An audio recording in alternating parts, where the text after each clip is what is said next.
Од сите места на светот тие го одбраа Скопје, се прашува солунскиот градоначалник по веста дека Катар Airways го одбра македонскиот главен град за воведување директна линија до Доха.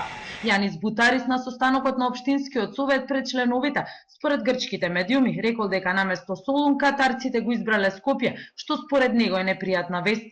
Имавме започнато контакти со компанијата од Катар, која се согласи да воведе авиолинии од Солун и преку атлантски летови за Австралија и Кина. Непријатно е тоа што компанијата соопшти дека започнува со летови од Скопје. Овие не се пријатни пораки, ми се стемни кога слушнав. Од сите места на светот го избраа Скопје. Ова е многу непријатна вест, рекол Бутарис според грчките медиуми пред членовите на општинскиот совет. Со оваа изјава солунскиот градоначалник индиректно упати пораки до грчката влада поради доцнењето во однос на странските инвестиции во Грција. Едното доцнење се однесува на отстапувањето на 14 регионални аеродроми, меѓу кои тој во Солун на германската компанија Fraport, а другото во однос на двете инвестиции во Атина и на островот Закинтос на Емирот од Катар, за кои, како што самиот Бутарис рекол, доцнат поради непријателското однесување на владата кон бизнисмените.